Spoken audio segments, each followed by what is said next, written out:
I'm glad you know. I'm glad you had that. You know what that was? That was you having a moment being like, oh, it's fucked up. So I would notice that I had fucked up. Yeah, synchronicity. In the first aeon, I was the Great Spirit.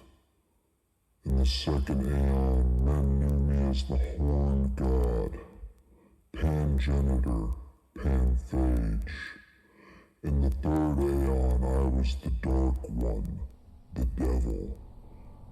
In the fourth aeon, men knew me not, for I am the Hidden One. In the fifth aeon, I appeared before you as Baphomet, the God before all gods who shall endure to the end of the earth. In this new aeon, I appear to you as CMN.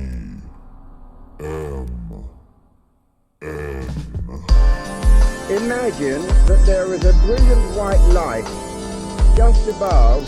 Is commentary on the magic art. In the years of the primal force and the dawn of terrestrial birth. Oh, that was very educational.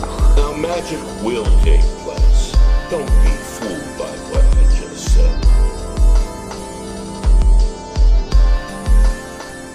said. Welcome, everyone. I'm Sumatran Kennedy, and this is Chaos Magic News, your replacement for online friends. Joining me this week is my positively barbaric co-host, Cerebus the co-host. How you doing, Cerebus?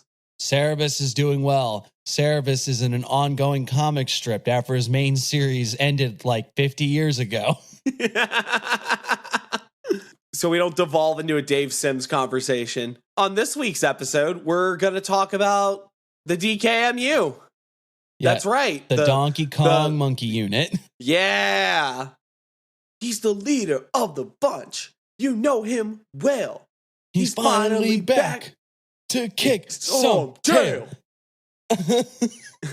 I'm going to just edit in that part right there anyway. Fantastic. I feel like there's some way we could have brought that back to something actually related to the DKMU, but the nostalgia just took over and it was like, to kick some tail. Oddly enough, I think nostalgia is relevant for the DKMU.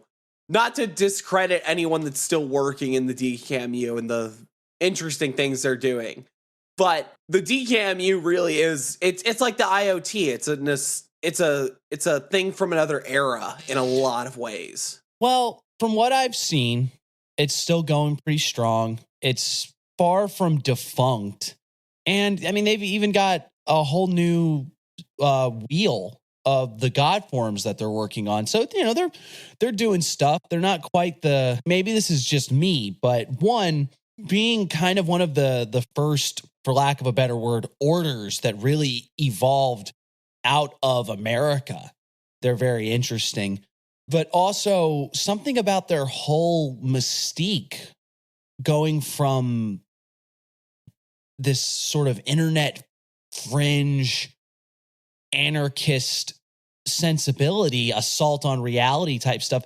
They seemed edgy, would make it sound negative, but there was honestly something very, very captivating about it that make you feel like I could get behind this. And while they've lost that edge, they've still got an incredibly interesting bedrock to go to. I use the word bedrock a lot, but the overall basis and ideas presented by the DKMU are still super interesting to this day, even if they don't seem quite so dangerous, I guess. Yeah, dangerous is a word I would use. It's not that the DKMU is now like a relic of a previous era, but I think there's a distinct difference for what the DKMU was even when I first started getting into magic and what it is now. Oh yeah, totally agree. And what's interesting is that I think during the Cult of Saturn episode, I made a comment where I thought that 2008 was kind of when the DKMU had their first big lull, and I got that completely wrong. That's when they were actually founded, pretty much, or when the DK and the MU, as it were, sort of combined right around that time period, which means the DKMU isn't quite as old as I thought it was. That's the issue of things that feel like they have some sort of nostalgia. They always feel older than they really are in a lot of ways. I guess even in that way that like we think about like the Beatles feel like such a huge formative aspect of music, for instance. And when you really think about the fact that the Beatles are only like what's like 40 years old. That is not correct. No, more like they're like 60. That's what I meant. Sorry, yeah. But yeah, when you think about the fact that the Beatles are only like 60 years old, they're like your grandparents. Yeah, for sure. You mentioned the Wheel of God forms. So I think it's probably only appropriate that we talk about the original DKMU God forms then, right? Well, let's circle back, no pun intended, and just give the real quick 3 lines for anyone who has no fucking idea what we're talking about. And I will say that I did an interview with one of the, for lack of a better word, a founding member about the origins of the group, where they're standing today. And I think it's really good. I think that they had a great deal of interesting quotes. The answers, they were just a lovely person to interview. Super thrilled. You should go read the interview. It's on the main site, chaosmagicnews.com. But I will give the quick rundown of where the group came from, and then we can circle back to the first Wheel of God forms and whatnot. Go for it. The DKMU stands for Domos Chaotica Marauder Underground, which were originally 2 separate occult groups that were in sort of the same online area, and they kind of had similar styles and materials is the word that he uses. Around 2008, 2009, they just sort of, for lack of a better word, grew together. There wasn't like a huge open declaration of like, oh, now we're both joining. Everything sort of came together and somebody started throwing around the DKMU and it just stuck. This all largely happened on, I have the interview up, but it all largely happened around like web forum, web forum era stuff. So chat rooms, message boards, that kind of thing. The pre-web 2.0 stuff. They developed a kind of shorthand and a kind of similar foundation for a couple practices, notably something called the linking sigil that they would just post up everywhere. And the idea was that by spreading this everywhere, you would create this etheric network that would link the entire world together, anywhere that had this symbol. And then that also goes into the God form cycle, where they created, or if you listen to at least certain members of the group, they discovered these various God forms. Rather than just deciding, okay, these are gods, they went out and experimented to try to make contact with these things and let them, through the working, tell them what they were about. Now, I don't know how absolutely 100% true that is. I just wasn't there when it happened. And interestingly enough, this is one of the few examples where this has been a group effort of, it wasn't like Mitch disappeared into an isolation chamber for a week and then came back and said, oh, guys, Zoltran, it's all Zoltran. You got to get down with your bad self for Zoltran. This was, hey, I made contact with this thing and I got, apparently this number is associated with it and I got this symbol. And then somebody said, well, I took the same thing and worked with it and I got a similar thing and it said this, and they appeared to me in this aspect and that aspect. And they developed a working system of something like, 10? I think 10 God forms. They had a deeply, while not personal, a deeply unique central identity for the DKMU centering around these God forms. Just recently, they started working on the second wave, as it were. So it'll be interesting to see where that goes. Definitely. And when I first came into Magic, one of the first things that I just discovered out of nowhere was the DKMU God forms. There's 8 of them. 8. That's there's 8 of them. Makes more sense. Counting the conjunctio, which is kind of a weirder concept. But more than anything, it was really fascinating to see this sort of, whether you want to call it a construction in the sense that people actively made these or that they discovered them and cobbled them together into something. It was interesting to see these entities sort of grouped together and given these broader explanations coming from, something like Thelema in 777, where you see the correspondences.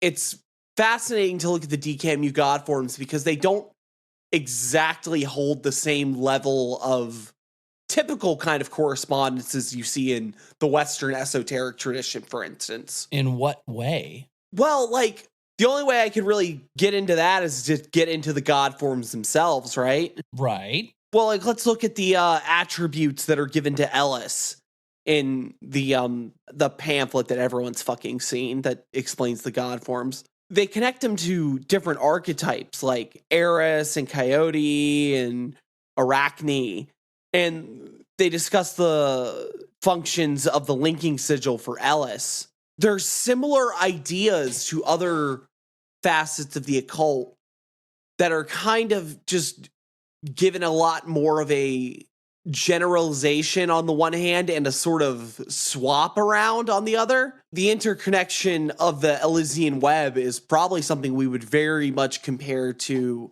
the web of Indra, for instance. The net of Indra, yeah. Oh, my bad, yeah. It's a very similar sort of concept, but at least as far as we see in older traditions, it's the idea of an Arisian goddess that connects to that doesn't make a whole lot of sense. Yeah. Right? Okay. Yeah. It's not the idea of this is the great interconnectedness of a unifying order. In fact, it's the artificial. Oh, right. Yeah. Yeah. It's the artificial interconnectedness of a chaotic being.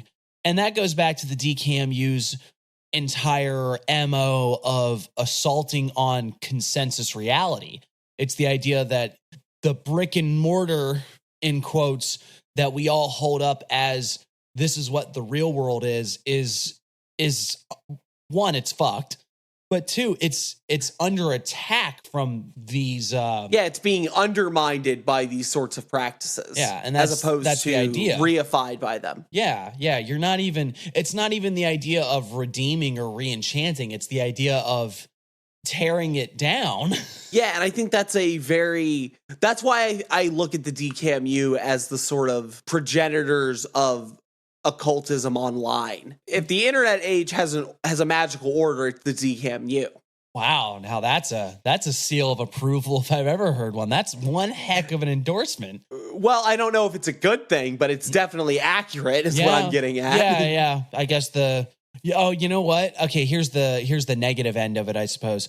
What was it? Anarcho-nihilism, whatever the fuck. Right? Oh, yeah. Shit where it's like nihilism. Everything bad. Life is a fuck. You should grab an AK and negate about it. Yeah.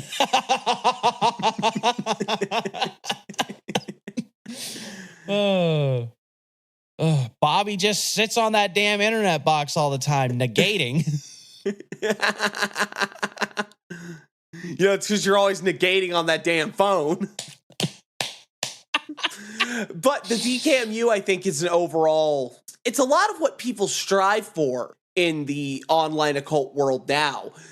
They want to have something that feels interconnected and has an overarching kind of ideal behind it. And whether that's as simple as negating the world because it's a fuck, or a deeper abstract creative sort of aspect of it, that's what I feel like most people want. And the DKMU is one of the few places we can look at that proliferated in an online scene. Yeah, absolutely. Now, you can always argue how well they're doing now or how effective they were in the long run. But if we're talking about what they represent or represented, past or present tense, they really are something special as far as occultism and particularly chaos magic is concerned, Thelemites can talk all day about ushering in the Aeon of Horus or, that sort of thing. But like in a weird way, the DKMU probably represented more of that real go out and do it sensibility than a lot of Thelemites do, which can very quickly degenerate into Aeon of Osiris, except we do it in the butt. Yeah, I think overall, the lasting effect of the DKMU on a culture, for lack of a better term, because you use that like 75 times, is going to be, it's going to be noted. I mean, I think anyone that got into chaos magic specifically has seen the linking sigil. They've seen the Ellis sigil probably before they had any clue what it was. I'm sure there's probably at least a handful of people out there that don't even realize the greater... It's not a cosmology. The DKMU god forms aren't like a cosmological explanation of anything, but that sort of greater totality of what it's about. You know what I mean? I wouldn't doubt if there were some, probably not a whole lot, but there are probably some people who see the linking sigil and just assume that it's an overall chaos magic thing rather than what is honestly a specific splinter group from chaos magic. Well, and that's the other thing I think that the DKMU gets a lot of praise in my mind for. They're a splinter off of what would be called just general chaos magic, but they are definitely a group that kept the torch burning in chaos magic. It wasn't a group that had an overall sort of dogma or ethics to it. Well, no, in fact, I'd say they definitely had an ethics, but they were united far more by a general creative principle and a sort of undermining of reality ethics, as it were. Yeah, and I think personally there's a lot, at least in the interview when I talked, there was a really good quote that talked about the idea of trying to go beyond chaos magic, understanding the conceit of belief as a tool, right? And there's a quote that I've got, if I can find it, that belief must be transmuted into knowing, which I find absolutely fascinating. The idea that you can believe something, you can use your belief as a tool to get a certain desired result, but to try to take that and go from, I believe this is true, to on a that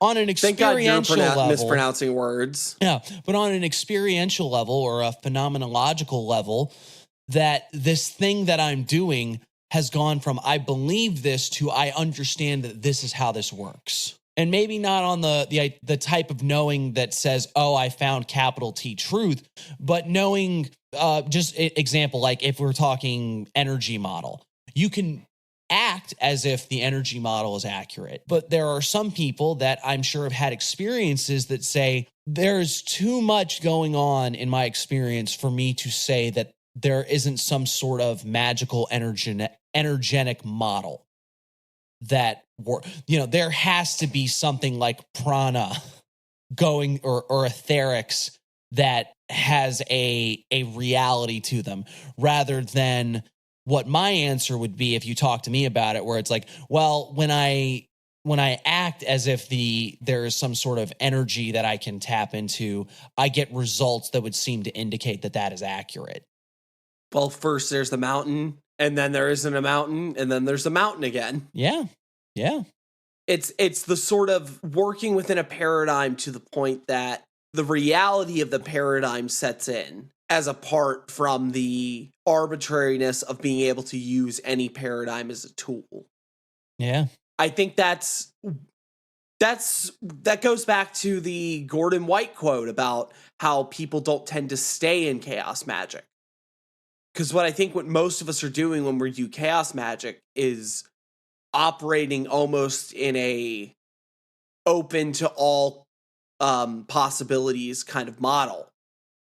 And what gets us out of chaos magic per se, and something that in a lot of ways you should really be very wary of, is the idea of finding something that feels more than arbitrary. And we should be wary of it, obviously, because we can end up in some very ridiculous situations over it.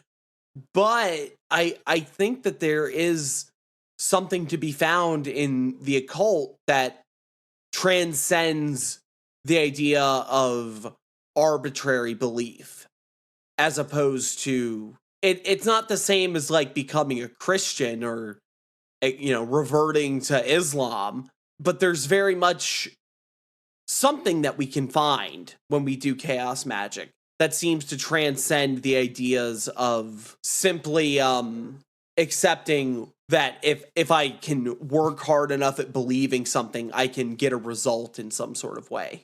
Well, maybe that's a controversial take. Well, let's go back to what was said last episode. You have occultists who essentially, when questioned, when pestered, or when they're pressed to make actual statements on things, will revert to this idea of psychology or what did you say? Like, oh, I'm an agnostic. I don't really believe in anything. It's just this gets results, so it gets results. This is kind of the opposite, where it takes a stand, where it's like, I'm not arguing on faith. I'm not arguing on belief. I'm arguing on a experiential level of these are things that have happened to me, and I have done them to the point that I have an actual knowing. I have genuine knowledge of this firsthand. And I guess it's sort of a Gnostic idea of you can read about it, you can hear the preacher talk about it, you can believe in it, but the true measure of spiritual whatever is the firsthand experience of the divine. Right, yeah. And back to the fact that we're talking about the DKMU here, I feel like the DKMU is one of the few groups to take that sort of position and decide to go forward with it instead of continually reverting back to whatever sort of this is the experience I had, but there's multiple ways of modeling it sort of way. And, granted, there are multiple ways of modeling even the DKMU phenomenon. And I'm sure people within the DKMU don't all have a singular idea of what it is. But there is a point where we can agree on it, that there's something beyond the constructed ideas of what the DKMU was about. This ain't just shit that you made up in your mother's basement while you were wearing your sister's clothes. Yeah, I get you. Anyone can be a magician. All you need are some of your sister's clothes and to talk real loud like, everybody look at me, I'm a dang wizard. Look at me, look at me. Oh, man, I hope people have seen We are a collection of screaming jackasses. Let the big dumb sword fight begin. Who's your favorite DKMU god form? Zalti all day. Really? Yep. Is there a particular reason? Yeah, actually. And conceptually, I found him very interesting as a sort of an oceanic god, a sea god, a pirate god, a ship sailor, a navigator, described almost as a remover of obstacles in a way. Somewhere between like a Ganesha and a Jesus, but with like some Jack Sparrow in there, Very, conceptually, it sounds pretty cool. He's also described as like he is the goal attained, that sort of thing.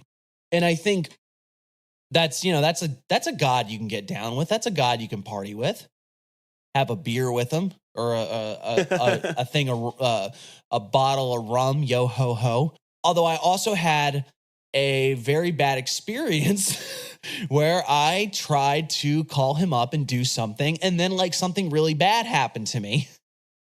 And really? Yeah. And notably a biker gang is a motorcycle club. These weren't like criminals, but this wasn't Hell's Angels. Yeah, these aren't people you'd want to get. I couldn't imagine these as people you'd want to piss off either, but they weren't like organized crime, but they were something like the Iron Pirates or something. So when it happened, it felt like a very synchronistic, ooh, shit, something bad happened. And I had thought, it's like, well, I either did this I really fucked up, or maybe I did something to offend him. I don't know. Ironically, during this interview, during the course of the correspondence back and forth, I was told something that sort of recontextualized that whole experience where, maybe that was a looking out for me kind of thing, where it was described as when things go really bad and you somehow manage to come out unscathed, that's Zalty. And I'm thinking, maybe that could have been a lot worse, which, it was interesting. So that's, and then as far as I'm concerned, the other ones are just, I don't have anything bad to say about them. I just haven't worked with them extensively enough. I think you've done more actual work with these guys than I have. Oh yeah, I was very much about the DKMU God forms for a long time. So if you had to pick a top dog, who would you get? Oh man, it's a tough question. I think the one that I work with most to this day is Eno or Eno. I've never figured out how to pronounce it properly. Brian Eno? Right. The DKMU God form, Brian Eno? Taking Tiger Mountain by Chaos Magic. But yeah, I think Eno is the one that I've tend to worked with the most. And in a weird way, it might be because they feel like the safest in my mind. They feel like the one that... In what way? Well, in a lot of ways, they were very similar to things that I had already worked with. So Moon Goddess? Yeah, exactly. Moon Goddess, a Muse, the gate opener. It was something that was... Wait, did you say the key and the gate and the keeper of the gate? Fucking Yogg-Sothoth. But yeah. Oh my God, you assholes did the Lovecraft special already. Stop. I think that it was something that felt like it made sense a lot. It was something that fit the bill of what I already knew. I think if I had to pick a favorite one, the one that I get down with the most, it's probably good old 663, the pot smoking beast, the gray lion. Oh, okay, yeah. Doesn't he have another name though? The Doombringer? That was it. Yeah. Yeah, that's the one you're looking for. The Doombringer. Doombringer. Like, dude, look. If you don't put like heavy metal guitar riffs right when I go, motherfucking Doombringer. Like that's, yeah, fuck. Who would? Although, to be fair, it's a little bit of a, when it's like Ellis, Zalty, the White Queen, it starts to be a little bit, it's a little Reed Richards, isn't it? It's like, I'm going to be Mr. Fantastic. I'm going to be... What we're saying is that Johnny should be Mr. Fantastic and you should be Stretchy Guy. You should be Mr. Stretchy Man.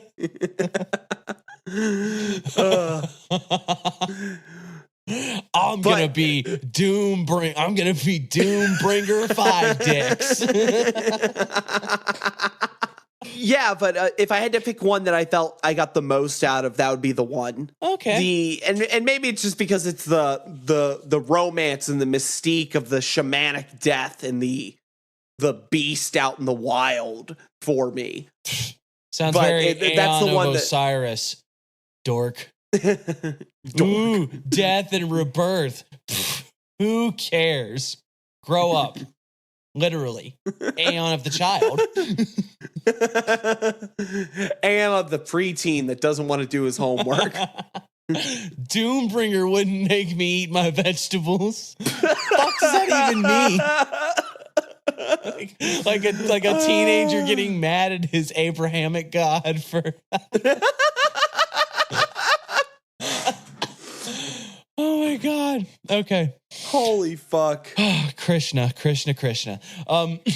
Okay, all right. Can we do a silly thing? Because they're talking about the second cycle of God forms, and they seem interesting, but it's so early in the game that I can't really say much about them in a positive or negative light.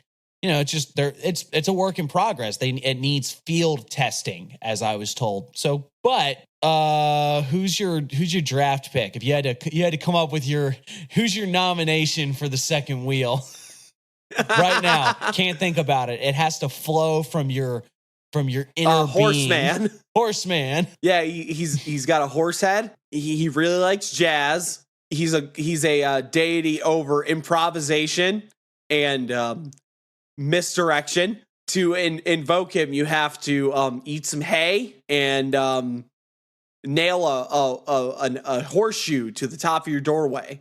Dude, I have a horseshoe right here. I can do this. Call Mr. Horsehead. Also known as the Bojack God, also known as the Niels Bohr God, also known as the Quantum Stallion. I'm writing all of this down. I'm gonna submit it to some people later, see what they say. What about you? Mine would be Man Horse. He is the archetype of stealing other people's ideas and just tweaking them a little bit. He abhors originality and really delights in laziness. He's the type of god that you wake up in the morning and, make coffee and go back to bed.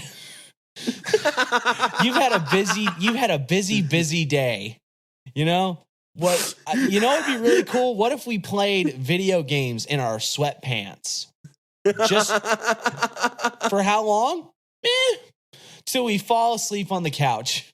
Oh wait, you had this thing to do today? What's the easiest way we can phone this shit in?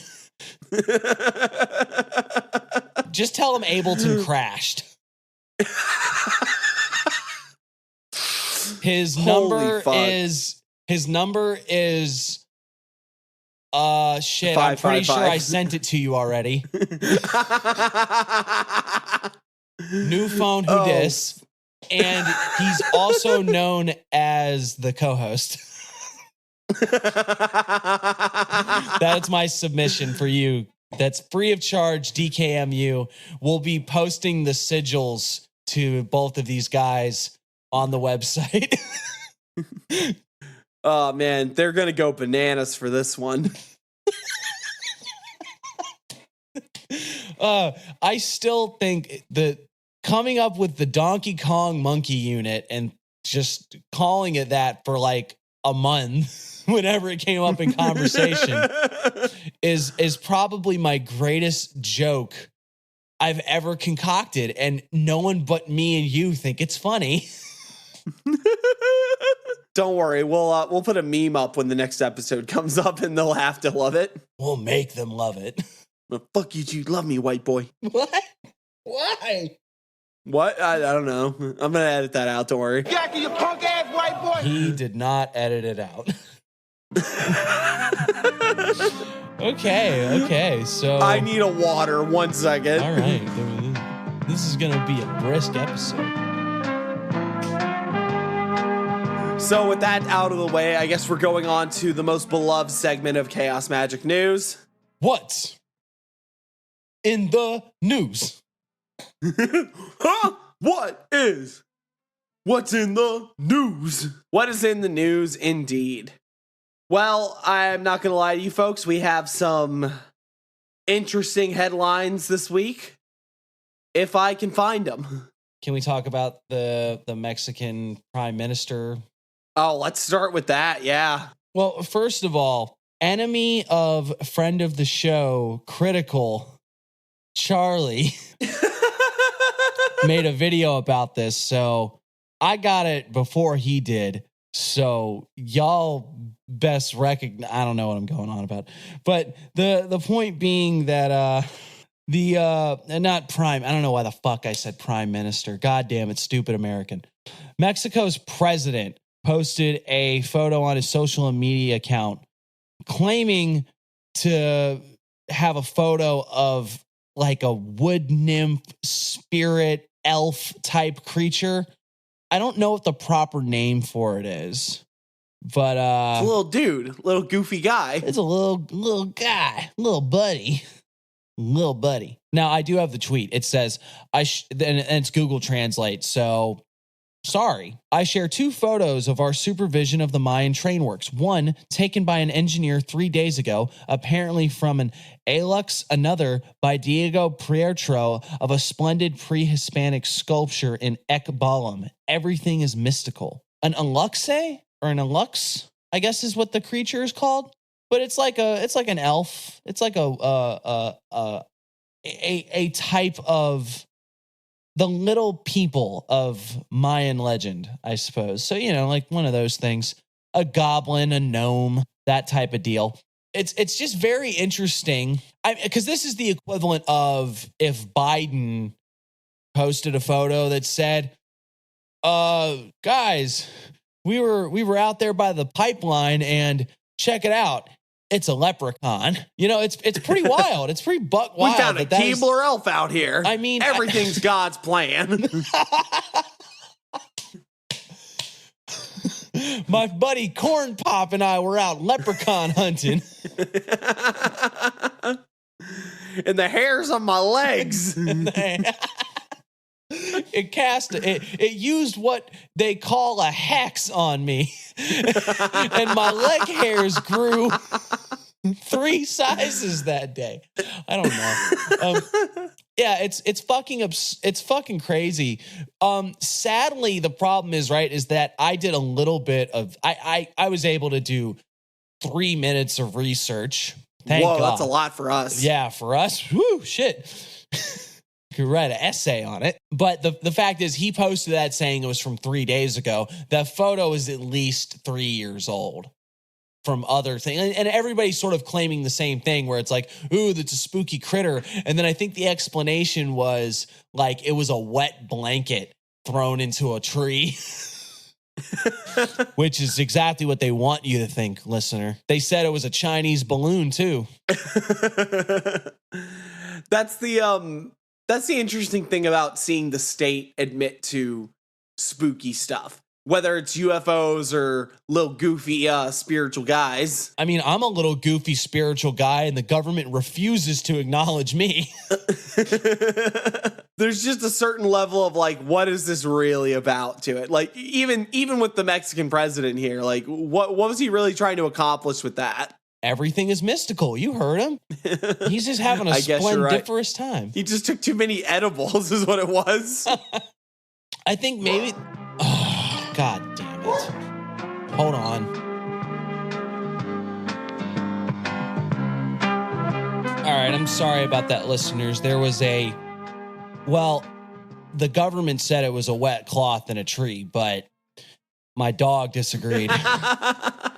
No, I do think there's something very interesting about a government official being like, here's a photo of a cryptid or like a folklore creature. Maybe it's a certain level of cultural reverence for these mythic beings of their heritage, which is, I'm down with that. Yeah. America ain't really about that. No, we don't like talking about the eagle and the coyote and the snake. But go over to Ireland and it's like, the magically delicious.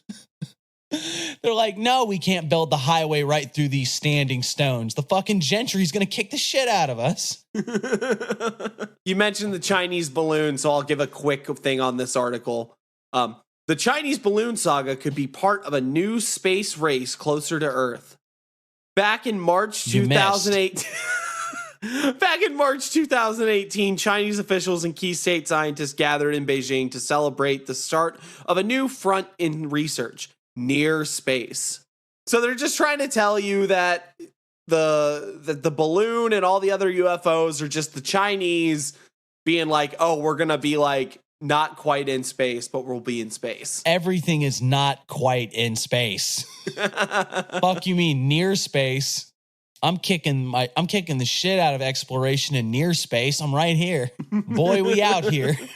Boy, we out near. What the whole idea is that they're just like going, it's like, oh, it's just like real low level orbit shit. But with a balloon? That doesn't make it, never mind. That don't make no goddamn sense. You making shit up. Fake news. Fake news. Fake news. Ooh, this is in relation to the good old CIA Havana syndrome, not caused by foreign adversary, U.S. intelligence claims. Caused by domestic adversary. The involvement of overseas foes in anomalous health incidents suffered by U.S. diplomats and spies was deemed very unlikely. They let that shit rage in the news. What did I say? You just got to wait. As long as they needed to talk about Cuba, it was good. But then there's like, oh, by the way, hey, it's probably nothing. Like I said, you just wait 6 months and you can just own up to whatever crazy lie you did and no one's going to call you on it. I just love how everyone was talking about how Havana syndrome was just like mass psychogenic illness. And, the CIA says it and like, oh, well, yeah, but, those damn Cubans. Shit. They also said it's like, and that's always like the enemy is weak and strong type thing where it's like Cuba is a hellhole without access to medical technology, but they also have like a microwave gun that will make you doo-doo on yourself. Scramble your fucking egg. Yeah, exactly. And, actually, that's another thing, too. It's like in the same way that governments benefit from the peddling of conspiracies, especially the ones that make them seem like they're far more powerful and competent than they really are. Part of me goes, oh, man, the CIA definitely has like a microwave gun that they can point at me just for talking shit. But then on another level, it's like, man, the CIA probably benefits really like a whole hell of a lot from convincing me that they probably have a microwave gun. Meanwhile, there's like boys in the lab where it's like, you're still not done with this microwave gun? The technology just isn't there, dude. The Chinese are sending up fucking balloons. We're just not there. Well, they also got them genetically modified babies. You don't even want us genetically modifying the corn. What are we supposed to do with the baby? To keep it on the government weak and strong argument, Canada bans TikTok on government devices over security risk. A couple states. EU and parts of US already blocked access to Chinese-owned. A couple states have already done that, but that's the thing. It's only on government devices. Like if you're working, say you work for a government agency and they give you a work phone or you have like a laptop. Yeah, you shouldn't use your personal phone. Dickhead, like what's wrong with you? My bosses don't even, they have us like a 45-minute speech about how we shouldn't be downloading personal fucking things onto the work technological devices. Well, there's nothing personal about my OnlyFans. That's a business venture. Yep, that can be on the government phone and the state senate and the legislature. All of them, they won't. They got no beef. Mr. Governor, pay for my foot pics. Back to the intelligence angle. Back to the intelligence angle. British intelligence missed a chance to stop the 2017 Ariana Grande concert attack. Nah, you're kidding. They could have stopped it and they fucked it up. No way. This might be a little loaded, but I'm a firm believer that is why 9/11 happened. I feel like it's almost established that's why 9/11 happened. Yeah, Ariana Unless you Grande. think that the U.S. Yeah. Unless you're someone that thinks that it was like a full-blown psyop and like there weren't any planes. That was just the TV. Or those towers towers were a hologram the whole time. Yeah, right. I think it's pretty accepted that 9/11 happened because intelligence agencies weren't in communication with each other. And they were just willing to let possibly shit didn't go. give a fuck. Yeah, they just bug it. I could even go a step further with the more insidious and say, like, they knew it was going to happen, but they also knew that what they could get away with if they let it happen. Oh, yeah. I mean, I think that's an accurate take. Yeah. You mean we can just, we can use this to further strip away human rights and spy on our own citizens? Count me in. This is a win-win. Do we want to talk about the Maryland powder? I don't even know what that is. What? Oh, you didn't hear about this? No. The what powder? Mysterious white dust falling from the sky in West Virginia has been identified. So it wasn't Maryland, it was West Virginia. My bad. Was it dandruff? Sky dandruff? They say, on the one hand, it might have been snow, which seems unlikely given that the amount of... Well, on the one hand, the amount of people that could probably mistake snow for like something terrifying is God dang global warming. The kids don't even know what snow looks like no more. But back on the 23rd, people across the state across 3 states reported seeing a strange white powdery substance falling from the sky and collecting on cars. People began spreading rumors and doing what they always do. And they apparently people were requested that anybody experiencing these issues called 911 immediately and have their local fire department respond. They also advised to shut doors and windows, avoid outdoors at this time as a common sense approach until it can be identified. That seems like the type of thing they might tell you when they don't know what the fuck it is. It's like, just stay the hell away from it. And I guess the fire department, like, what are they going to do? They're going to like spray it off your car? They're going to be like, psst. I don't know. That's bizarre. So they said that it's snow and then it also might be pollen. That white pollen. Yeah, you know, that good old white pollen that everyone knows about. Like, my problem with this is that it tries to tell you that you're too dumb to recognize pollen and snow on your car, which, like I said, people are dumb. They freak out about things that make no sense. But, well, you know, on the other hand, that's exactly the same thing you would tell. It's the barn owl thing, right? What do you mean? Like alien sightings, and then they go like, oh, these were just dumb hillbillies that didn't recognize a barn owl. It's like, yeah, the people that live out in the woods and probably see fucking barn owls all the goddamn time couldn't tell what it was. Yeah, sure, exactly. They just must be like stupid inbred hillbillies on their third pack of beer, so they didn't know what they were shooting at, you know? Fuck them. On the other hand, it's also, man, people are really dumb sometimes. Yeah, that's the rub. It's hard to decide which one you want to believe, but all I'm saying is that if in West Virginia and the surrounding states we start hearing about some weird shit happening, I'm just gonna say, well, it's that white damn powder, ain't it? It's Mothman juice. This is what makes you a Mothman. This whole state's going to be swarming soon. Oh, here, this is why I confused it with Maryland. A Maryland mayor has been arrested for more than 50 counts of child pornography. What's that got to do with white powder? Well, when you put a lot of white powder in your nose, you start thinking, I can get away with having child pornography. Jesus fucking Christ, man. Oh, well, disgusting. I fucking kitty diddlers, man. Fuck them. Hope they lock him up forever, put him under the jail. It's just like, fuck, that's fucking terrible. But it's just like, it's also not surprising. There are so many, for lack of a better word, sexual deviants in politics. Always end up in bed with like a fucking teenage boy and a stack of meth and, you know, shit like that. You dirty ass in the fucking airport bathroom stall, tapping, talking about you had to pull your hammer pants down. You know, that it's just like this shit happens all the goddamn time, and it's fucking can't be surprised. It's just how it goes. I don't know. I don't have a breakdown to be like, man, this is statistically more concentrated than in the average population, or if it's less, but it definitely happens all the fucking time. 3 years since the pandemic wrecked attendance. Kids still aren't showing up to school. Would you? I just have so many opinions on the whole state of our education system and everything that's been going on. And then couple that with a pandemic. That is just too loaded of a headline. I don't know. Make a joke about teaching critical race pronouns in the school, and that's why they don't want to show up anymore. I don't know. Or I guess to go on the other end, it's like, they don't want to go to school because the Republicans won't pass any gun laws and they're all cowering in fear for their life. There's just way too much ground to cover in a headline like that.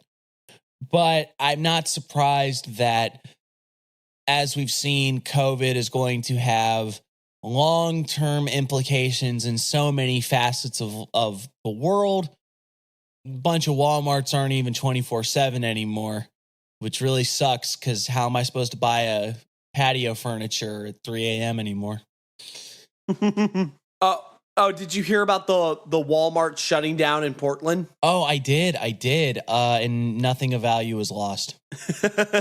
Apparently 600 people were unemployed after that. Yeah, but it's Portland, so that's a 0.003% increase in the unemployment rate. You can go find a job being a hat haberdasher. Bro, I sound Oh boy, I'm sounding a little Ben Shapiro right now, aren't I?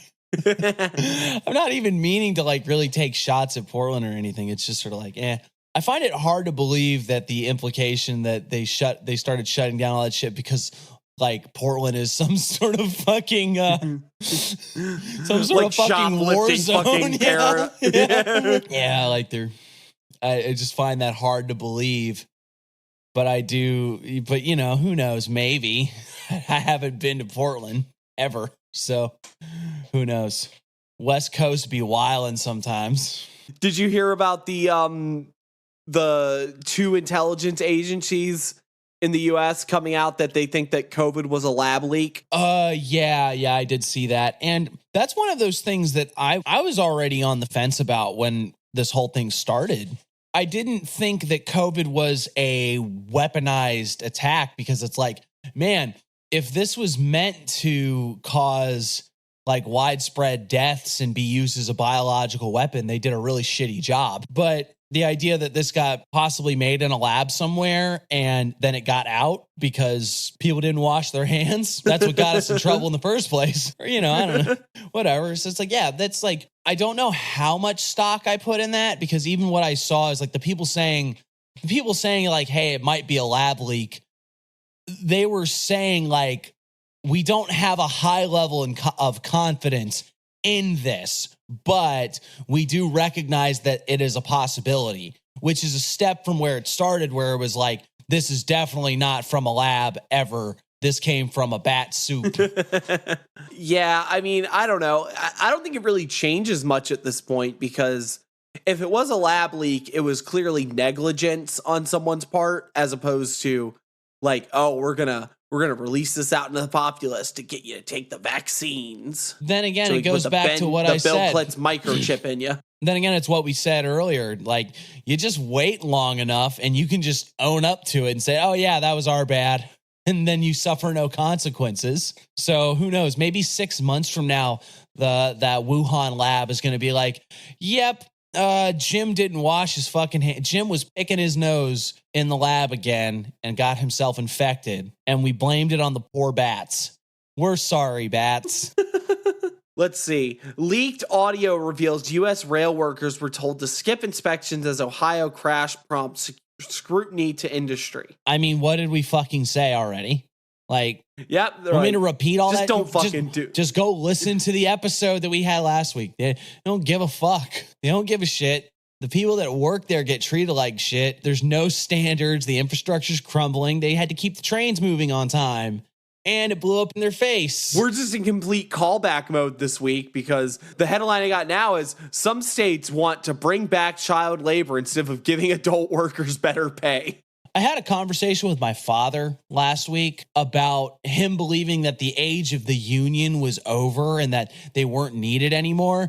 And his examples were like, well, back then, you know, kids, like they had child labor and people being worked to death. And it's now I get to just take this and be like, hey, Dad, you were saying? It's like, yeah, this is what happens when you dismantle any meaningful labor movement in a country and you just give all the power to the bosses.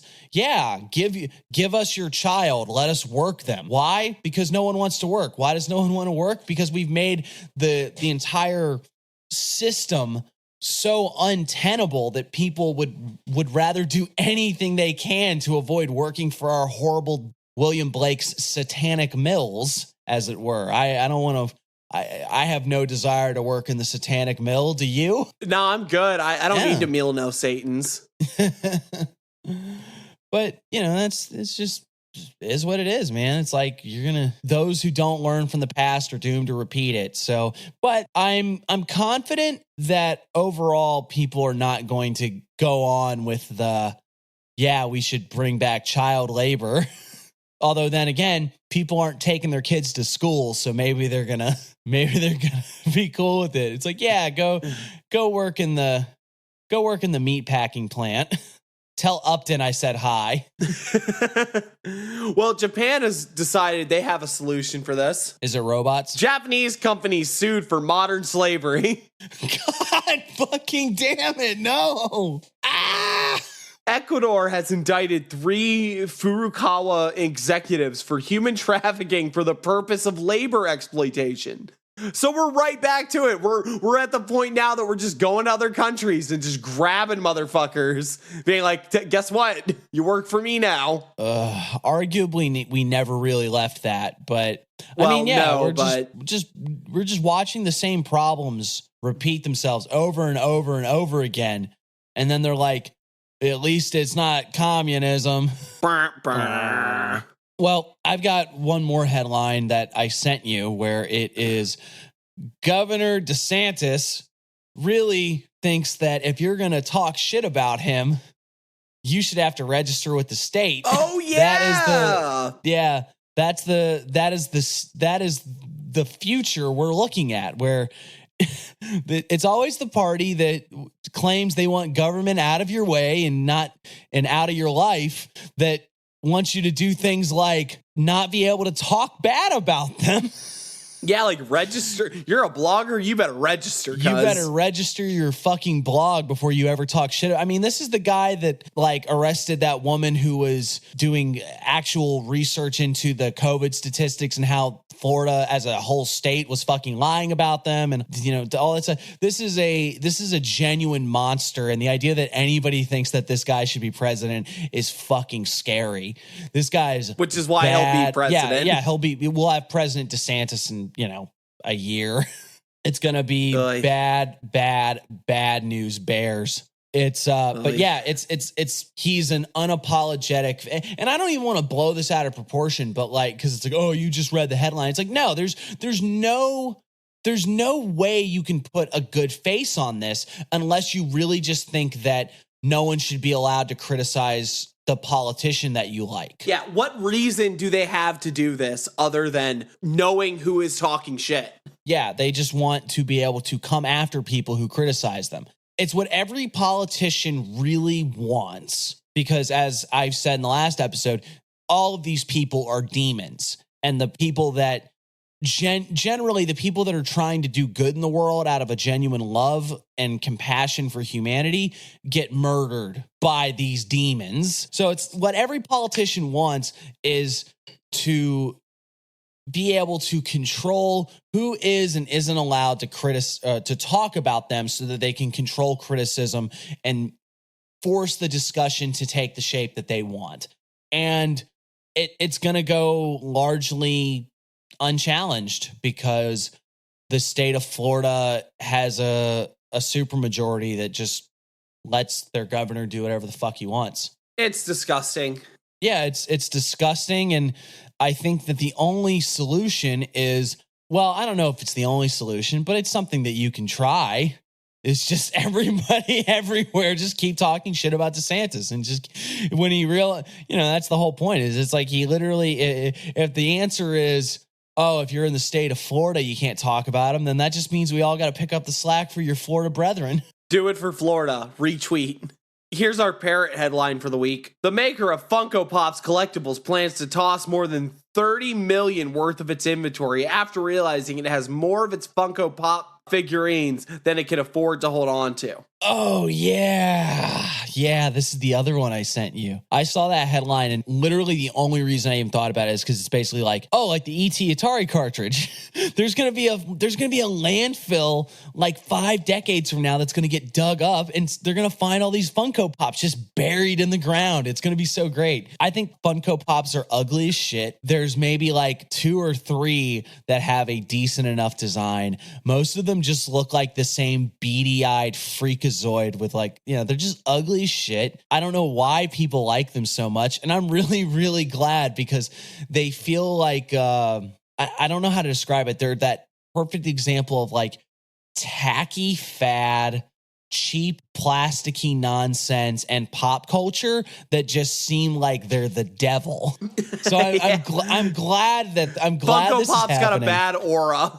Yeah, they got bad aura. They got bad vibe. Throw them in a landfill. Salt the landfill. Yeah, at the end of the day, I just want to remind people that this is what they're using the resources on this planet to make. Yeah. Jacques Fresco, resource-based economy. Stop using it to make Funko Pops. I guess that'll end the news segment. So, in an effort to talk about magic given the horror that happened last week. I found something that is completely awful, and honestly, I cannot trace the origin of it. I spent like an hour and a half today looking for where this came from, and I just can't find it. I know it's somebody on Instagram.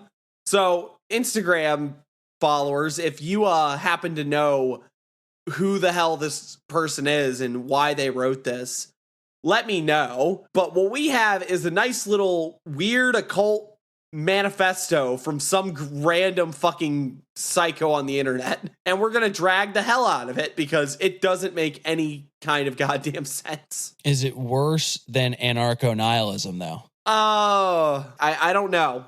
Let's find out, shall we? I feel like we need like some hokey music. I don't know, some kind of, oh, you know what we need? You know the Bulk and Skull theme from Power Rangers?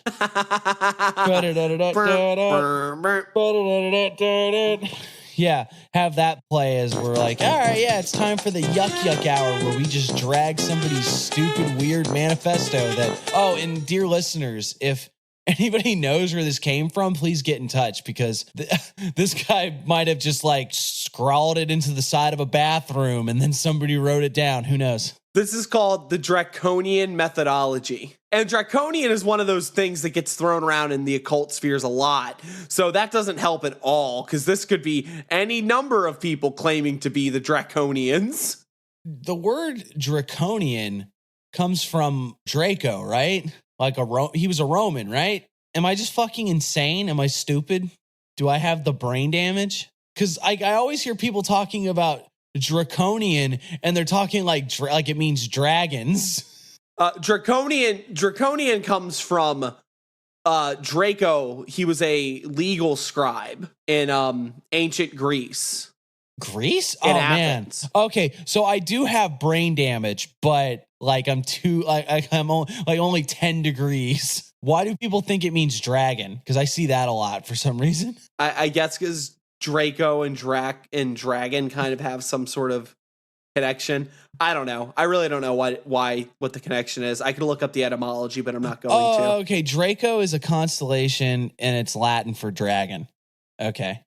Never mind. Okay. Now here's the problem though, is it's like that's Latin for dragon, but the origins of Draconian is Greek, right? Exactly, right? Like smoking the herb is what I'm hearing. They be smoking the herb. You're telling me things look like things and things sound like things? Things look like things and things sound like things. Here's the introduction. This text aims to show the fundamentals transmitted by an entity that has accompanied humanity since the beginning, an entity known through legends, mythologies, and the Bible itself as having a draconian form. We will not try here to prove the existence of this entity, since anyway, the rational mind of the human being always denies what goes beyond ordinary perception. Wait. We is just this want Grant? to show these. No. I'm not even joking. Like, I just dawned on me. Like, are we sure this isn't Kenneth Grant? It's not, because there's a name for the group here. Okay. These fundamentals were transmitted to us through the oracular practice of our group, Society of the Disciples of Dragon. Okay, hold on. Societies. Oh, now I feel bad. Because it says, since we do not have members who are fluent in English, the present text will probably have some grammatical / syntactical errors. Oh God, I always love that with as English is not my native tongue, you may find some errors in my syntax. And then meanwhile, native speakers are like, hey, bro. Yo, this don't sound right, bro. hey, bro. Look, what I might be saying, what I'm saying might sound hella bad, but if you just be listening for a second, you might peep the knowledge. So from there, it's a list of essentially 4 fundamentals and then a method.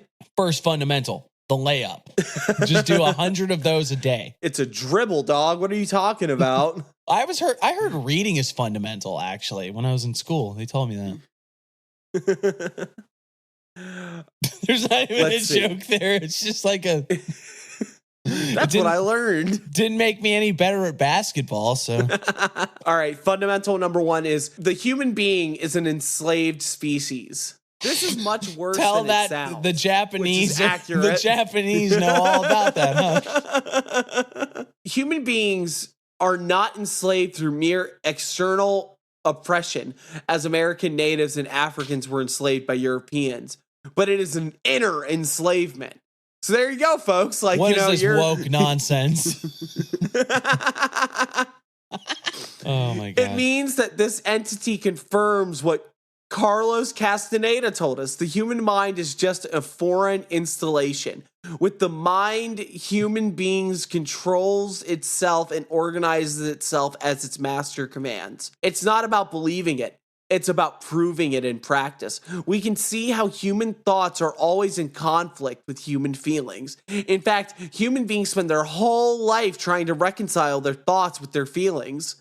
Listener, are you struggling with your thoughts and your feelings right now? What do they like? That feels like a vague to reconcile your thoughts with your feelings. If I'm like, okay, here's an example, all right?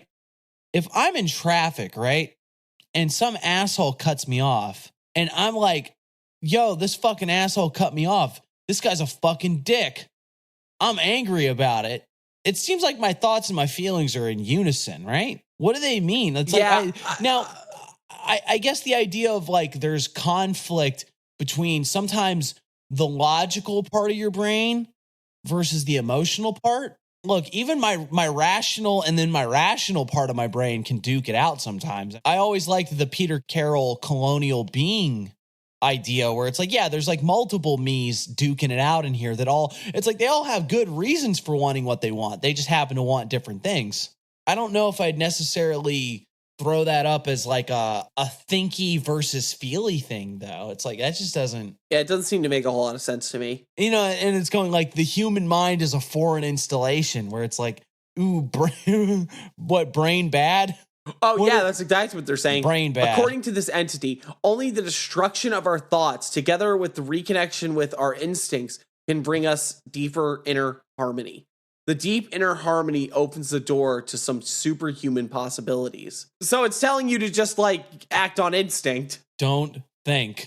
Splink. Yeah, this is some like pseudo Zen type bullshit, honestly. Just have you tried not thinking? Connect with your instincts? Is this like a some sort of like bestial animalistic idea where it's like, what are my instincts? I'm only going by what I've experienced talking to some people. They seem to have these ideas that a lot more of what the quote unquote human experience is hardwired into us. And it's not.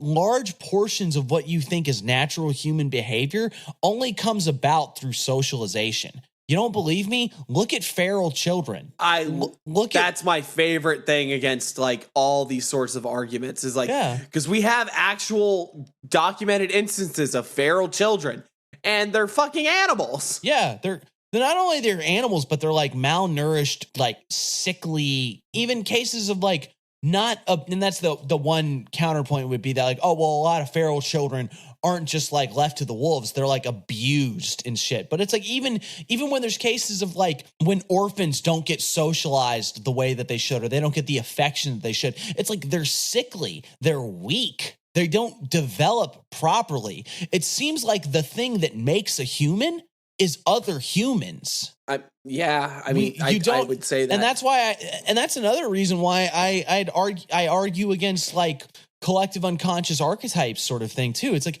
I don't think these things are in our blood or in our genetics nearly as much as they're in this ubiquitous idea space that we all get indoctrinated in. Yeah, it's in culture is what it is. It's in the culture, like the cheese.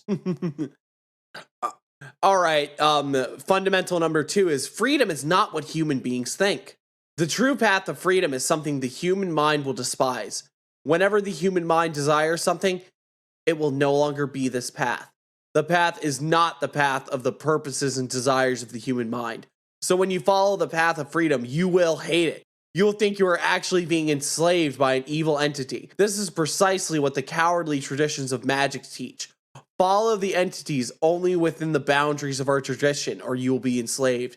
And what they really mean is use magic only to satisfy the human mind, your master. In fact, they are not the ones who say it. It is the master who says it through them, who is the master of all human traditions. Like, what? Soldier and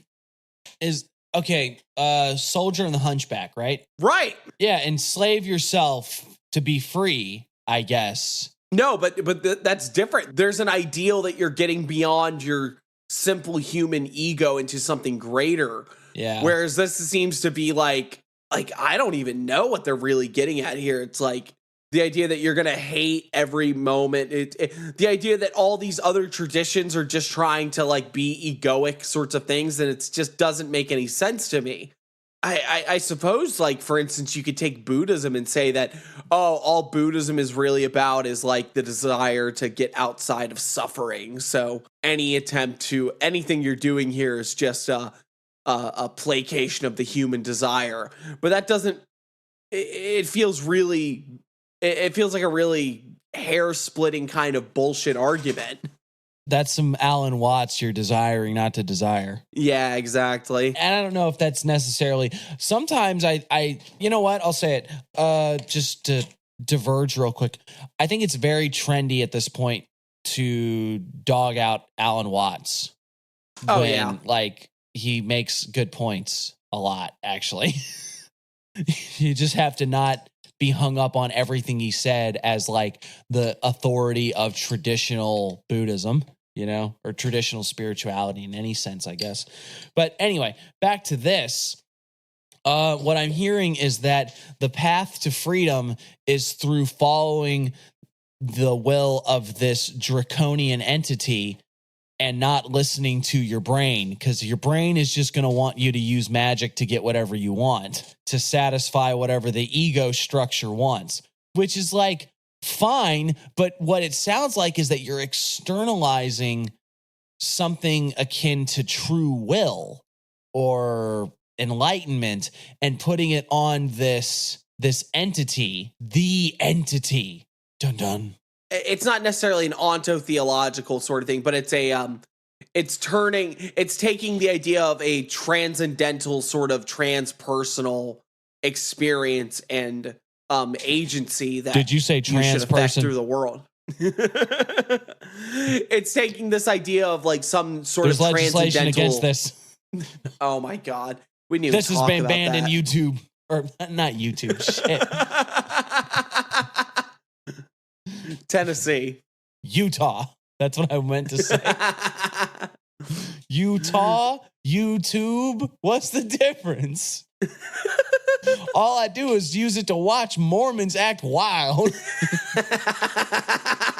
But it's trying to turn this sort of transcendental will into an objective or if nothing else, an external entity. Because God forbid that you get beyond your own ego structure and be like, well, maybe everything's interconnected. It's like, no, it's this dark thing in the corner. No, it's actually a dragon. It was dragons the whole time, god damn it. The balloon was a dragon. They said it was a weather balloon. It was actually a dragon balloon. Fundamental number 3 is the human body is made of energy flows beyond rational limits. The human body is connected with all energy of the universe. The connection articulates with other beings and makes us move with them. The connection is the true source of all magic. The moment you realize this, there is no need for rituals anymore. Rituals are mental ways of understanding this essential connection. But what decides what happens in a ritual and the result of the ritual is a connection that is articulated behind it. The connection comes from one's personal power. No, sis. You are naturally, irrationally positioning yourself as part of a cosmic energy grid. That's what decides what you can or can't do through ritual. However, sorcerers insist on performing rituals to satisfy their minds, for traditions to give the impression that the purpose of magic is to serve the mind. This is an illusion. So it's basically just being like, you don't need rituals. All you need to do is just like will it to happen. Oh, dude, that was literally, I had an argument with somebody one time about that, where if you say shit like, I just willed it to happen, it's like, that doesn't fucking mean anything. You need to actually say what, and if the idea is, it's like, I just wanted it to happen. Well, it's like, I wished for it to happen, wish in one hand, shit in the other, that sort of thing. When people talk about just like, and I'm trying to, you didn't see like the fake strain I just did, because I'm, not on camera.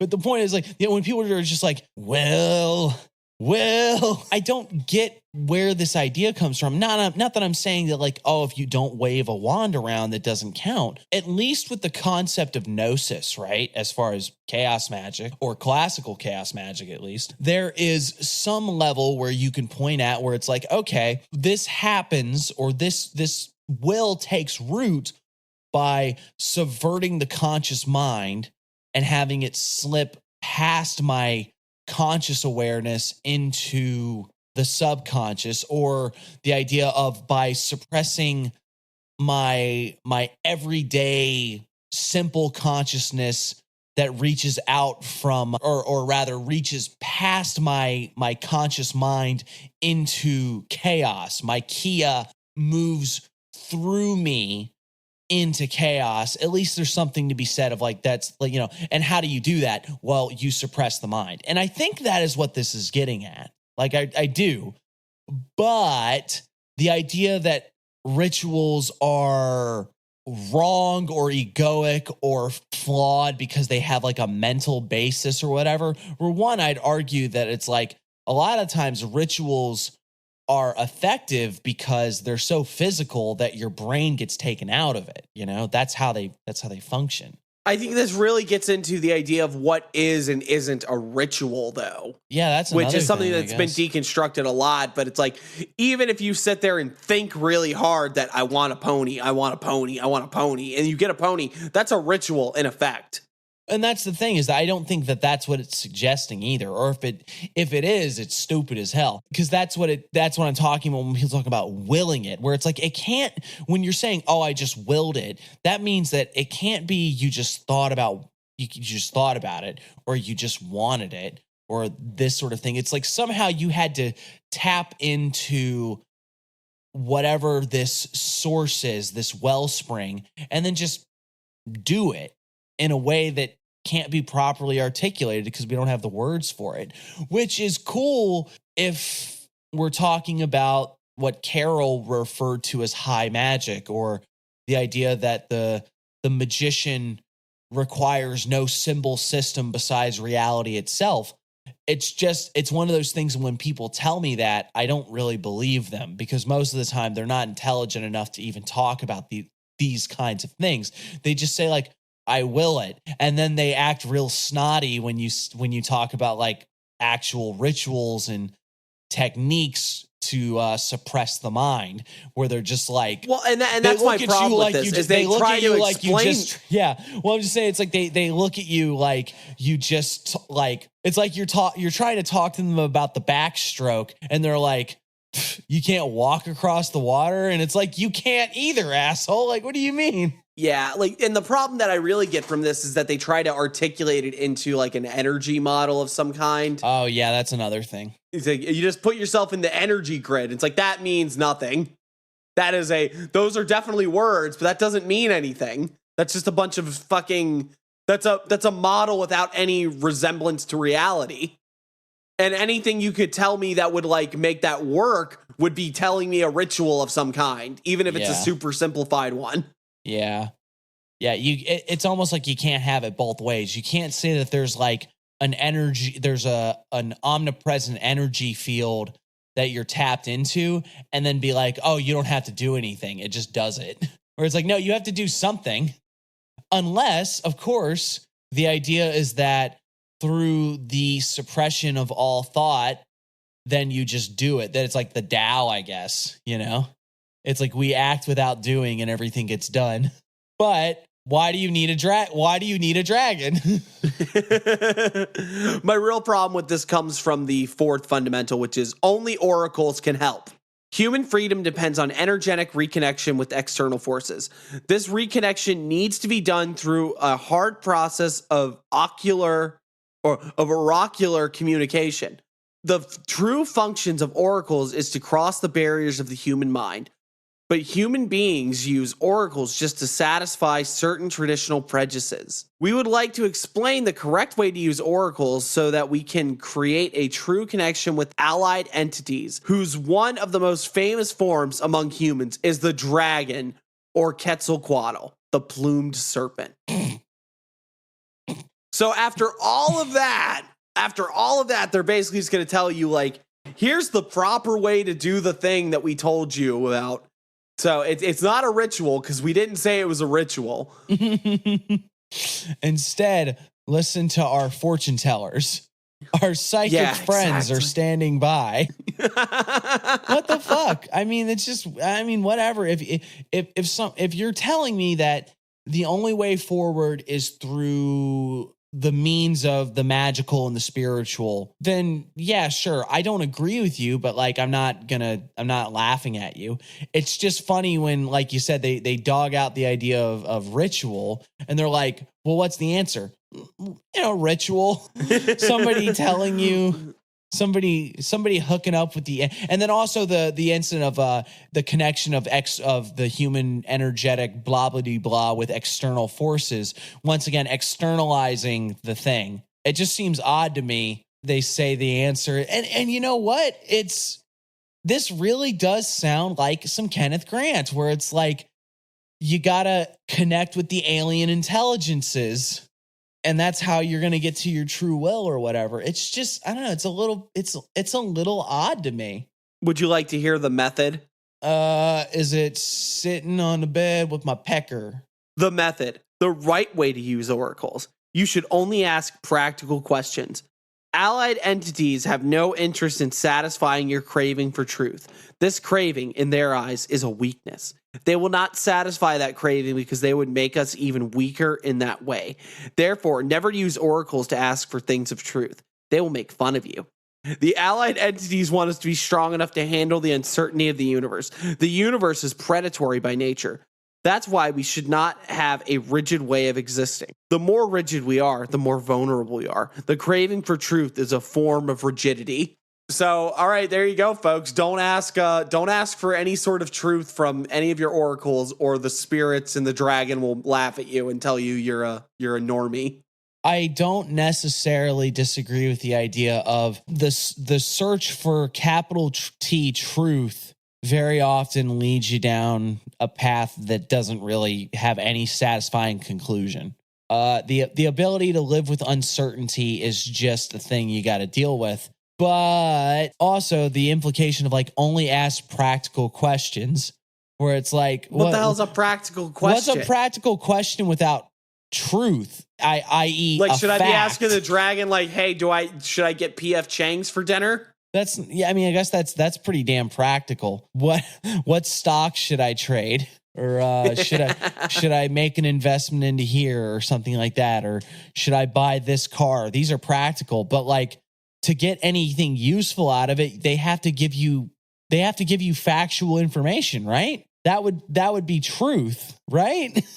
I mean, like, I guess it depends on what they really mean by truth in this context, which could mean fucking anything, because it's so vague. It doesn't mean anything. If you're talking about it doesn't mean anything, it's just vague. If you're talking about living with uncertainty, right? I mean, like, bad shit can happen at any moment. That's part of the uncertainty of the universe. But like, you have to know certain amounts of reliable information for something to be practical, right? Otherwise, it's just nonsense. Like, it's just my spirit guide told me about a past life or some shit, you know? Yeah, exactly. Fuck am I love this idea ask? that I'm supposed to accept that there's a goddamn dragon out in the fucking cosmic whatever. Oh yeah. But I'm not supposed to ask about truth. Space dragon. Oh, God. Number 2 is you shouldn't worry if you don't understand the practical guidelines that entities give to you. You should follow these guidelines just as if you were playing a game. They will guide you to a path of freedom that you are not able to understand. So although often doesn't make sense, you must follow what they indicate according to your disposition. It is only with practice that you will understand what the entities want to show you. Over time, you will feel that they are helping you reach a path of freedom, but that does not mean that they will not feel almost always frustrated. It turns out that, as we said before, the path of freedom is not the path of the human mind. What that means is they will show you a path that goes against your mind. What? So you're telling me to start asking oracles practical questions, and then when I'm like, wait a minute, no, I shouldn't spend $400 on on a Funko Pops. Bro, just trust me, bro. And bro, you just gotta do it. Bro, I swear, bro, the dragon says it, bro. Just buy the Funko Pops, bro. Just buy all the Funko Pops, bro. Come on. Oh my, don't be a bitch. Oh my god. Like for real, it's like, and you know, not to be like, it just makes me think of like, you always hear these stories when you're in like the spooky mysteries from yesteryear, where it's like, they thought it was a friendly ghost. They thought it was Casper just living in the house. And then it turned out it was a demon. And when they acted friendly and gave it attention, they made it stronger. And then it punched their daughter in the kidney or some shit like that. Maybe, just maybe, because a random spirit or entity or whatever the fuck you want to call it told you to do something doesn't mean you should listen to it. That's probably a really bad idea. And then this thing is telling you like, no, it won't make any sense, but you just got to like do it, bro. This feels like a really shitty demon wrote this. Bro, Nike, I'm a dragon, bro. I'm a dragon, bro. Dragons have never lied to you, ever. Dragons. Oh my god, dumbest fucking shit, right? All right. The British Sonic. Oh no, wait. No, actually it was the Archie. Oh my god, I've read too many Sonic comic books in my entire life. Whatever. The point is that in one of the Sonic comics, there's a character that's a dragon. And like there's a thing where Sonic gets accused of killing somebody, and they're like, the dragon comes up and goes, Sonic didn't do it. And they're like, that doesn't mean anything. It's like, yeah, it does, because dragons can never lie. Like, oh shit, that's good enough for me. I guess he didn't do it. Oh, real shit? Oh, real talk? But it's the same thing, I guess. Dragons can't lie. You just got to listen to them. And just because your brain thinks that this is fucking stupid, it's because your brain is a bitch and you can't listen to it. Your brain is not the boss. Only the dragon is the boss. This is the part that I really wanted to talk about because I think this is going to be a complete fucking schlock. The philosophical confrontation. Now you already have an initial basis to connect in practice with these allied entities who like to show themselves to us under the sign of the dragon. Now we will talk about the philosophical conflict that results in this practice. The connection with entities show us a reality that disassociates itself from the main philosophies that govern human thought. In a way, this is because such philosophies are also, at heart, prejudices. But they are prejudices legitimized by the status of all philosophical authority. So we must confront such philosophies, for they get in the way of the practice that we are trying to describe. These philosophies are Platonism and Hermeticism. Yo, Socrates was a bitch, yo. Fuck him up. First off, like, the philosophy is just prejudice. Like, there's nothing to it at all other than just, be like, that's what I think. Fuck it. This is clearly someone that doesn't know much about philosophy in general, I think. But so, number one, we have anti-Platonism. The hidden prejudice in Platonism is that there are supposedly superior worlds called the world of ideals. This is a prejudice because there is nothing more than an erroneous impression that comes from the human mind. Since human mind is something imposed on humanity, we need to alleviate the discomfort. Yeah, you've got a cosmic dragon. You've got a cosmic space dragon who's telling you all the things you need to do, and you're like, oh, there's like a greater world of the ideas, and it's like you've got like platonic dragon friends as opposed to romantic dragon friends, because ain't no dragons gonna fuck you. You dusty. Yeah, cracked lips. Yeah. And your mama owes me $5. Your dragon owes me $5. Oh boy. All the callbacks.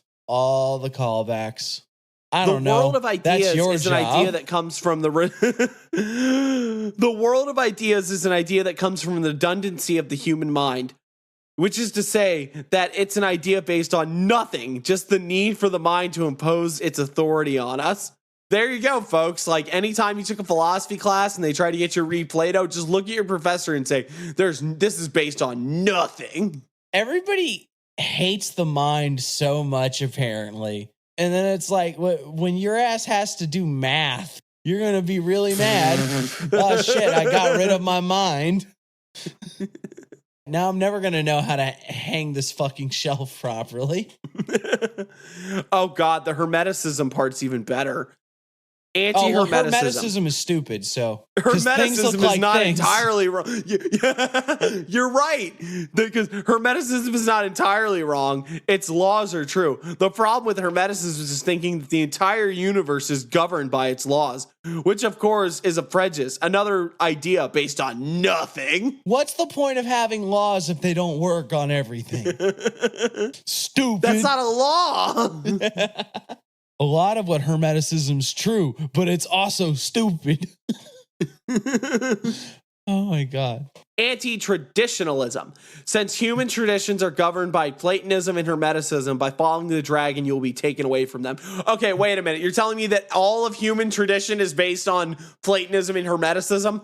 God damn it, Descartes. What? Remember, all of human These behavior fuckers haven't read shit. Well, it's also incredibly Western centric, isn't it? Like, do you mean to tell me that? Yeah, the entire China is ruled by Platonism. Those goddamn Asian Platonists. Oh man, it's like they're not even trying to have a real argument here. It's just like, man, you know what Platonism is? Nothing. You know what Hermeticism is? You know, it's kind of right, but it's also stupid. Nothing. It's stupid nothing. Stupid nothings, and I got a dragon. Me and Falcor are shitting on all of y'all. Traditions, including self-proclaimed draconian traditions, are just a way of feeding human mind. So there we go. It's not Kenneth Grant, because Kenneth Grant was very big on the idea of the draconian tradition. So they're like, hey, let's like do all that Kenneth Grant stuff, and then we'll just say it's not a tradition and it's not ritual. What I think that this is actually the trick is that they're telling you that they are also full of shit. It's a litmus test to figure out if you're really ready for the dragon or not. Here's the you are not ready to enter the dragon. God damn. The path of the dragon is an existential desert. And then they have a part down here that's very important to me because I am going to hate every moment of this. The desert as a magical quest. The path we have tried to describe won't only take you away from the structures of your mind. It'll take you away from the structures of the human world too. You'll be introduced into a desert where you'll be alone, but also where the entities will help you to deal with all of your problems. The purpose of the entities is to teach you how to live in a superior way. It's not about social superiority. It's about existential superiority. Well, I mean, I read Heidegger, so I'm already existentially superior to everybody. So what I'm hearing is that you're going to go out in the desert and they're going to help you with your problems. And your biggest problem is going to be, fuck, I'm in a desert. It's hot. No, it's going to be, fuck, there's a dragon. There's a dragon in this desert. How is this dragon staying alive? It's like 100 degrees. Oh, wait, you're cold-blooded. That makes sense. This dragon has just laid on a rock for like 3 hours. I don't see how this helps me get out of this desert. But I was also told to not use my brain. Oh, man. What have we learned from this? This feels like a very blatant attempt by somebody that, you know what? Like, I wish that I could say that this, the Society of the Dragon thing was like a Saturn cult LARP or something. It's the same guy. Frank made this. Frank, we know it's you. Come out. Come on the show, Frank. Just talk to us. Yeah, we just want to talk. This honestly, in a lot of ways, feels like it's cribbing notes from early chaos magic. There's a little bit of Luciferianism type shit in it. There's the very weird anti-mind sort of thing where it's like mind bad. And it's just like, I don't understand the obsession with the dragon thing seems very cliche, but I'm also one of those people that I find a lot of things cliche and trite and done to death that aren't necessarily, I don't know, maybe I'm just an idiot and I think that something has to be novel to be correct or be interesting. You're an idiot because you're using your brain.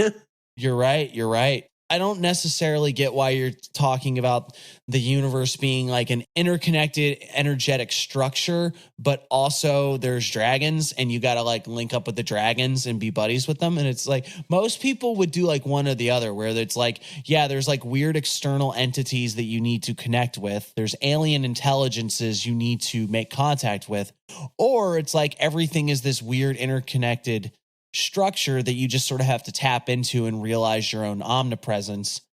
It's just, I don't like, I really want to know who wrote this because it's just a little odd, but also the idea that you need to make contact with some sort of entity and just do whatever the fuck it tells you is horrible fucking advice. Even if you don't believe that any of these things are real, and like when you connect up with a spirit guide or whatever, it's just some manifestation of your psyche, there's parts of your psyche that you just should not fucking listen to like that, you know?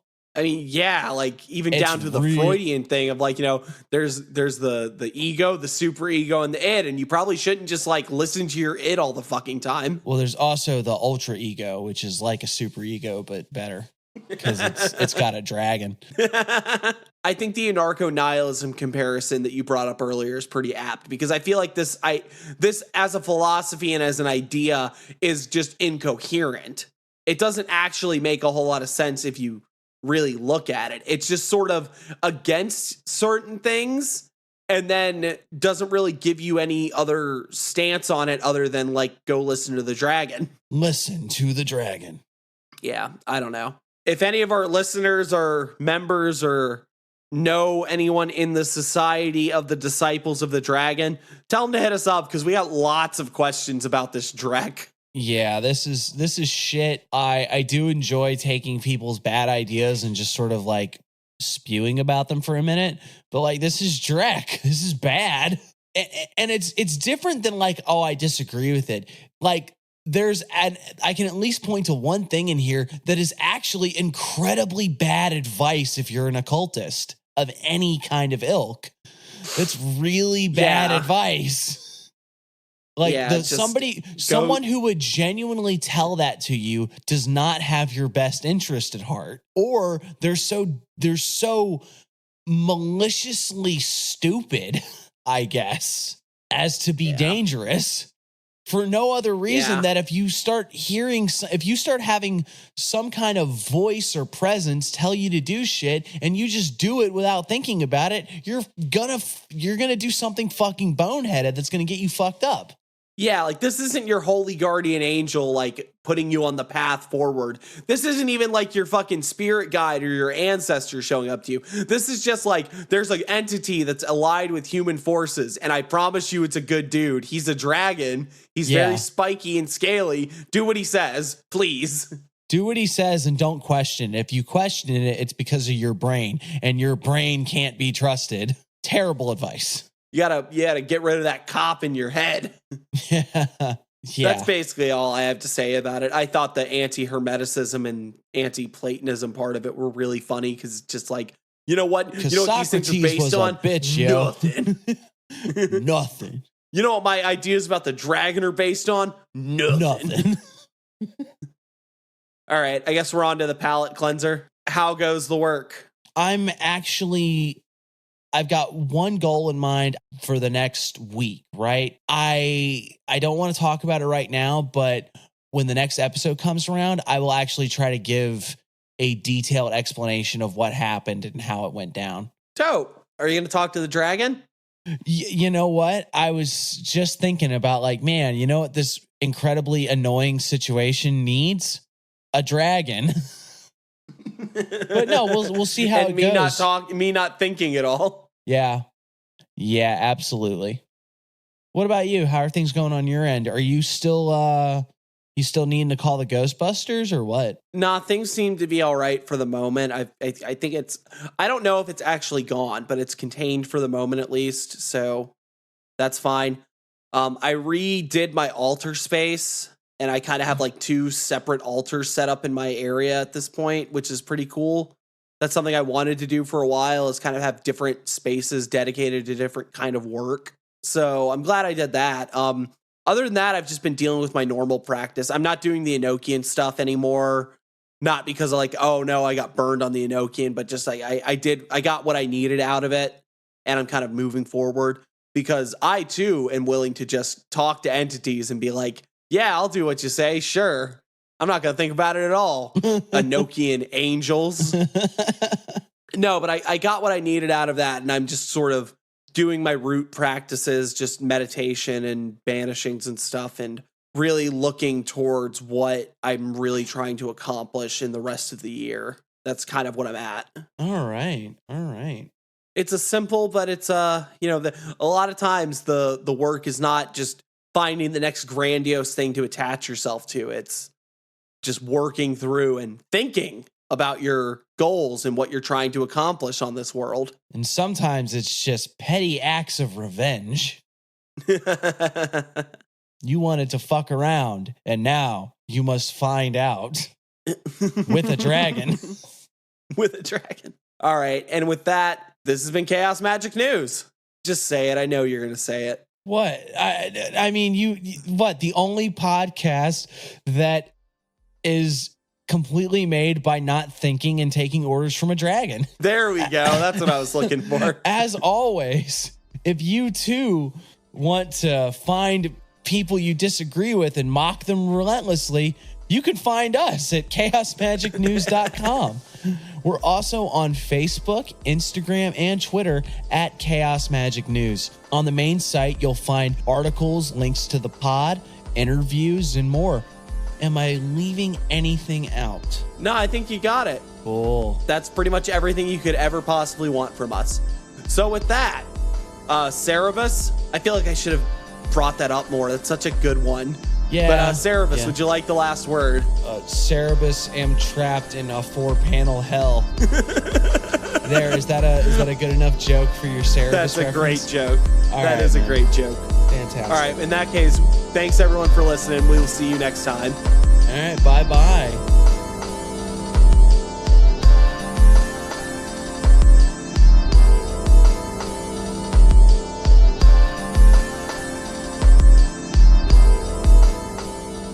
No, I don't know what kunk means. I've just been hearing kunk and I don't know what it means and I'm scared.